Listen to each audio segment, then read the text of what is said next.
Hello guys, it's me Victoria, and I'm back today with another video. Today the topic is going to be on what do women want?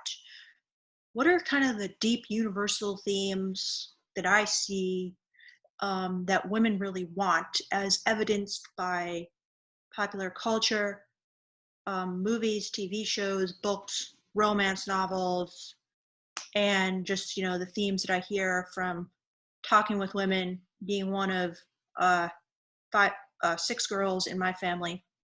So yeah, let's get into it. Trying to keep it snappy here. All right. So the first theme that I see, what do women want, is they want to be a wild stallion who can't be tamed except for by the strongest alpha man. All right, that might sound weird to you guys, but this is like the craziest thing. It's so evident in TV shows, movies, books, romance novels. The heroine of all these stories is always a very fiery, outspoken, passionate, kind of like lead. She's strong. She's alpha. And the fantasy is that she finds a guy who's even more alpha, who's enough man, who's strong enough to be her man and to tame her. Okay. So this is a huge fantasy for women that's just very prevalent. And I think the reason why is that the stronger you are, the stronger your man is. So if you're the strongest, then you need the strongest guy in the tribe, so to speak, to tame you. So you end up getting super alpha guy. Okay. So this is super attractive to women because that super alpha guy, evolutionarily speaking, is the guy who gives them and their offspring the best chance for protection and survival. And so in the mind of women, it creates like a mindgasm of sorts. So when you're strong and fiery and passionate and a guy can tame you, it's huge for women. Huge. And, it makes it even hotter because it's like you had to submit more intensely than you would if you're just, passive and weak and accepting. And, I think women are that way, but, in their heads. And society kind of forces them to always be people pleasers, be nice, be pleasing to others. But in our heads, I think we are so much more than men really see. And a lot of women put on a mask with men to kind of be what they want. But in their head, their true self, they are that fiery, passionate, outspoken, alpha bitch or whatever. I don't know if they'd say that about themselves, but yeah. So, all right. Hopefully that made sense. Number 2 thing that women want, masculinity. All right. So I've heard a lot of dating coaches say this, like, guys, masculinity is in short supply these days. That's why women crave it. All right. I don't know if that's why women crave it. I mean, I think why they crave it is because a masculine guy is the kind of guy, again, who gives you, your family, your offspring, the best chance of survival because he's not afraid to stick up for other guys. He's very comfortable in guy culture, guy society, if you will. He's strong, he's capable, he's competent, he's confident, he's rough, he's gritty. He's not afraid to do kind of like the dirty work to ensure your survival. I mean, there's something about masculinity, it kind of transcends all that. I mean, it's just so indescribable. It's just like, it must be programmed in the brain, but it's just some sort of like rough cowboy type whose hands are all calloused and rough. I mean, that just strikes like bliss into the heart of like a woman. So you will see in all these romance novels, books, movies, TV shows, the hero, that guy, he's kind of like rough and tumble, and he's kind of like got a lot of masculinity. So yeah, I mean, it's in everything. Like, yeah. All right, number 3 thing. All right, this one's controversial, guys. Very controversial.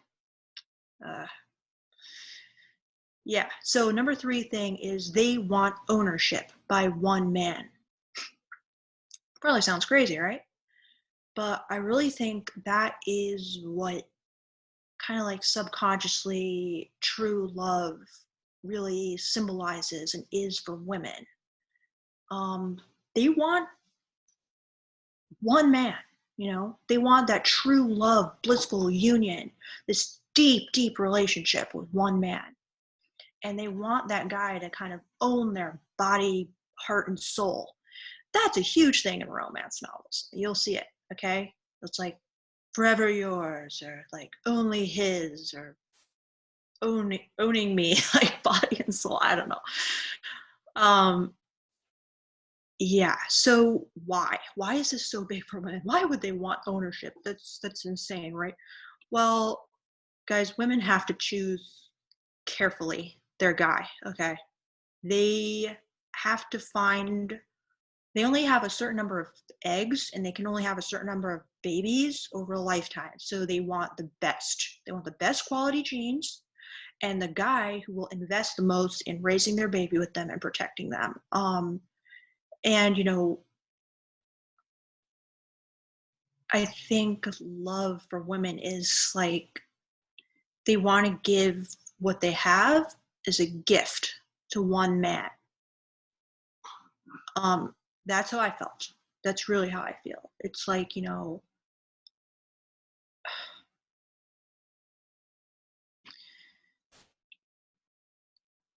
right, let me just look at my notes here to see if I can explain this better. I said, this is true love to a woman, true devotion. It's a promised state of blissful ecstasy, true love.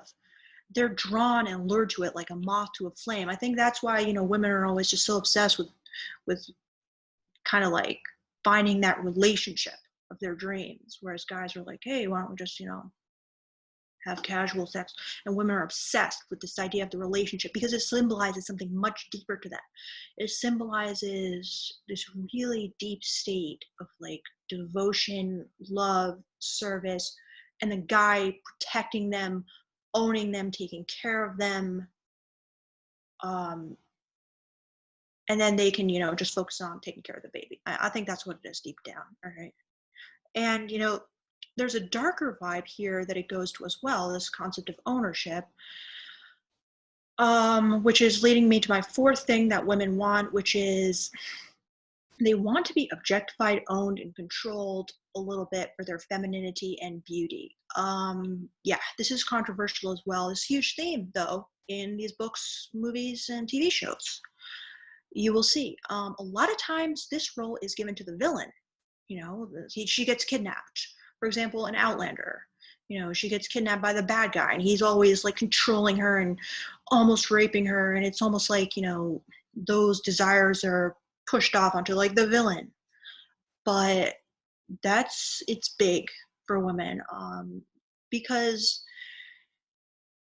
first of all, an evil strong guy can protect you just as well as a good strong guy, if not maybe even better, because he doesn't play by the rules. So I was thinking, like, throughout history, was this like a trait that women developed to kind of survive being in these situations where they're being kind of like controlled and owned by some like evil overlord? And did like the women who have this trait survive and pass on the genes to their offspring? Because that was a lot of our history. Okay, it wasn't all like democracy, as we all know. So yeah. And then let's see if I covered everything there. Well, just guys, this is big. I know women say like they don't want to be objectified and they want to they don't need no man and stuff, and that's true. Okay, that's true in the working world, and that's true in their everyday life. But when it comes to sex brain, when it comes to the bedroom, when it comes to romantic life, a lot of times it's a different story because kind of like a different set of rules are activated and these more primal traits are activated. And I think it is a deep draw, like a deep vortex, something pulling at the bottom of the vortex, as I said in my last video, for many, many women. Um, as much as they say they don't like being sexually objectified and stuff, part of them often really likes it. I mean, I know I do. Okay, I couldn't live my life never being like objectified. It would be so freaking boring. Okay. Yeah. So number 5 I have is they want competition over them, um, for them by men. They want to be the prize or the trophy because again, why? It's like the strongest guy really wins in that situation because he's actually in a competition, beating out other men. Bye bye. Only the strongest wins. Okay. So you'll see this in a lot of books as well. Um, there's some sort of competition, like in Robin Hood, where they're fighting for the hand of the lady. Very deep draw for many women because, again, it's this incredibly powerful state psychologically where and you're seeing that guy prove it to you that he is the strongest, he is the fittest, he is the smartest, he is the best. Okay? And that's mindgasm for a woman, yet again. All right, now guys, number 6 thing that women want is they want violent, wild, intense, passionate sex. I don't know where this whole like soft, gentle lovemaking came from, but in every single romance novel and every single TV show, it's in the rain, in nature, and there's passion, there's intensity. Women love that, right? Why? I don't know. It's like a roller coaster of emotions. It's like a blast of sensations and feelings.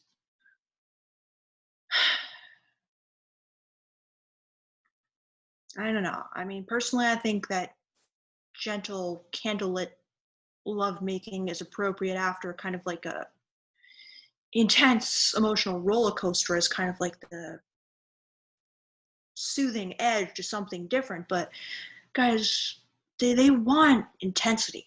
They want sensation. They want they want passion. They want a romance novel. They want a storyline. They want a high and they want a low and then a high. Or a high and then a low. How do I explain this? But you guys probably know that. That's what it's all about in these books. And that's what deep down women are craving, in my opinion. Finally, women want deep emotional trust and vulnerability. This is something I don't know if guys know. Women want to be healed sexually. There's a lot that women, I don't know whether it's because, they're kind of second class citizenship in society in many ways, and in some ways not. But, you know, they have a lot of wounds. Maybe they have trauma from other men. Um, they want this deep, deep state of deep emotional trust and healing from men who can really like soothe the wounds. And I think that many women feel there's the promise of that like in a relationship. That's what I felt. Once I got a boyfriend, he's gonna like save me. He's gonna like soothe me in these ways that no one else but like a man can do. So, yeah, that's a really deep desire of what women want. But, I think that a lot of guys maybe take that by itself, okay? And that's not sufficient. It is a deep desire, but a lot of times women are admitting the darker, wilder stuff, the non-PC stuff, the ownership control, stuff, the evil, abusive, bad guy stuff that they want, as well as that deep state of emotional intensity. And this whole fantasy of like, turning a bad guy good. I mean, that's even like more ultimate for women, is this idea of having that evil bad guy kind of turn and give you that deep emotional trust in healing, in chemistry, in passion. That's huge in romance novels as well. So it's kind of like a combination of these things. All right, guys, that is my opinion on what women want. What do you guys think? Please comment below. I honestly learned so much from your comments. A lot of these things I just assume men know, so it's so helpful when I hear, oh, I never knew that, or something, or maybe you did already know that. Please tell me that as well. I really like hearing from you. You can always DM me on Instagram as well, because I'm often bored and enjoy typing back and forth. So thank you guys so much for watching, and talk to you later.